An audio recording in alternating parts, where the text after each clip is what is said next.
You have been studying English for months.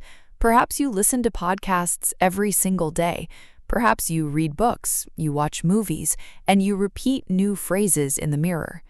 For the first few weeks, it felt amazing. You felt like you were flying.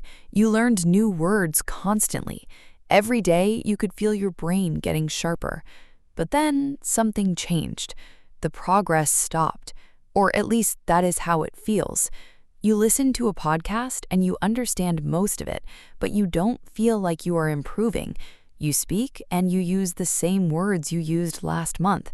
You feel like you're running on a treadmill. You're moving your legs, you're working hard, but you are not going anywhere. You look at the calendar and think, I have been doing this for 6 months. Why am I still at the same level?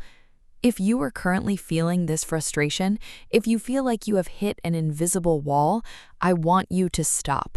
I want you to take a long, deep breath. Because I have a secret for you. That wall you are hitting, it is not a sign of failure. It is actually the most important sign of success. Hello, my friends. Welcome back. Today, we are going to dive into the psychology of the intermediate plateau. We are going to talk about why your progress feels invisible, why your brain needs to slow down to grow, and how to break through to the next level without losing your mind. Make yourself comfortable. Relax your shoulders. Let us begin. The intermediate plateau is a very real, very painful phenomenon. In the beginning, language learning is like a sprint. You learn, hello, how are you? My name is... Every single word is a victory. Every single sentence is a massive jump in ability. But as you move into the intermediate stage, the game changes completely. You no longer have the low-hanging fruit. You already know the basic grammar. You already know the common words. To improve now, you need more effort for less visible reward. Think of it like building a house. In the beginning, you're pouring the foundation. You can see the house rising from the ground. It's exciting. But then you start working on the electrical wiring inside the walls. You're working just as hard, maybe harder, but from the outside, the house looks exactly the same.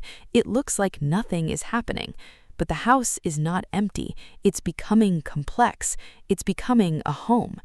Your brain is doing the same thing.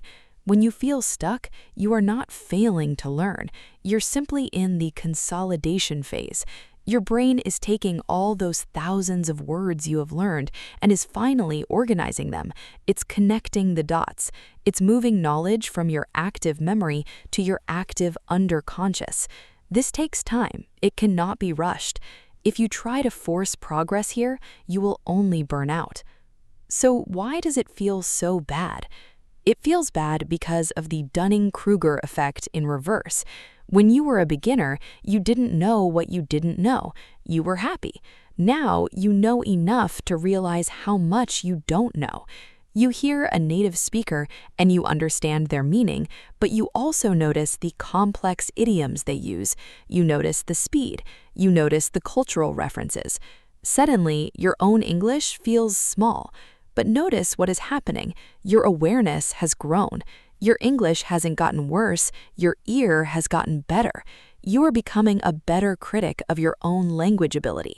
This is not a step backward. This is the definition of maturity in a language.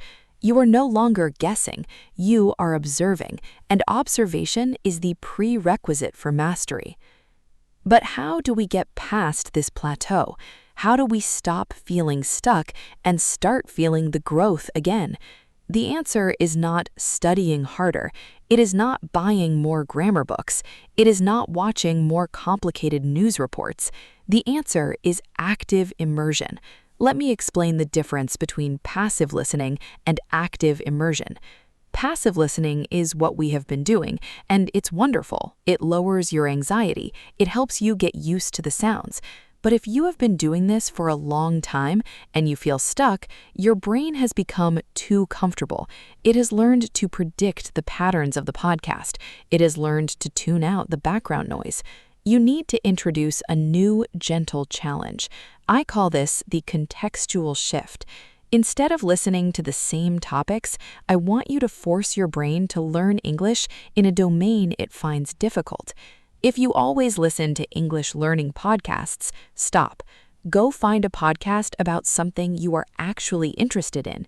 Maybe you love technology. Maybe you love cooking. Maybe you love history or psychology. Find an English podcast made for native speakers about that topic. It will be hard. It will be frustrating. You will not understand everything, but that's the point. Your brain needs a high-level stimulus. It needs to hear how real people talk about their passions. When a person talks about their passion, their rhythm changes, their vocabulary becomes rich, they use metaphors. This is real English. And don't worry about understanding every word. If you understand 50% of it, that's a victory. Your brain will be forced to use context, intuition, and logic to fill in the gaps. This is the fastest way to break the plateau. Stop treating English like a subject to be studied and start treating it like a tool to be used. The second secret to breaking through the plateau is to stop looking for fluency and start looking for personality. Many learners stay stuck because they are trying to sound like a generic textbook. They want to use correct grammar, standard pronunciation, and formal vocabulary, but this is an empty, hollow goal. Nobody wants to listen to a textbook. People want to listen to a human. Who are you, really? Are you funny? Are you serious? Are you a storyteller? Are you sarcastic? When you speak English, are you trying to hide your personality because you are afraid of making a mistake? The plateau is often a result of personality suppression. You are so worried about being correct that you have forgotten how to be you. I want you to try an exercise. The next time you are speaking English, even if you are just talking to yourself in the mirror, try to be sarcastic. Try to be funny. Try to tell a story with drama. Use your hands. Change the tone of your voice. When you inject your own personality into the language, the grammar becomes less important. I would rather listen to someone with broken grammar who is telling a fascinating, funny story than someone with perfect grammar who is boring me to death. Correctness is for school. Connection is for life. When you start prioritizing your own personality, the words seem to find you. You stop searching for the correct word and start searching for the honest word. And that, my friends, is where true fluency lives. Now let's talk about the timeline. This is the part that most people hate, but you need to hear it. There is no shortcut for time. There is no pill, no technique, and no guru that can replace the simple passage of months and years.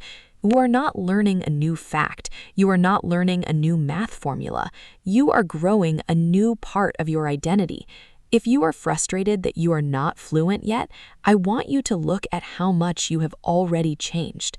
Think back to the first time you tried to listen to a podcast. Did you understand anything? Maybe not. But look at you now. You're listening to a 10, 15, 20-minute discussion about the psychology of learning. You are engaging with complex ideas in a language that is not your own. That is not a small achievement. That is a miracle. Do not minimize your progress just because it isn't finished yet. You are not supposed to be finished. If you were finished, life would be boring. The joy is in the process. The joy is in the small moments. The joy is when you realize you didn't have to translate a single word in your head for the last 5 minutes. The joy is when you make a joke in English and someone laughs. These are the milestones, not some invisible fluency finish line. So here is my promise to you. If you keep showing up, if you keep listening, and if you keep allowing yourself to be imperfect, you will break through this plateau. You won't even notice it happen. One day, you will just be living your life, and you will realize that you have been thinking, feeling, and laughing in English for hours. It will feel like it happened suddenly, but you and I will know the truth. We will know that it happened because you were brave enough to stick with it when it felt like you were standing still.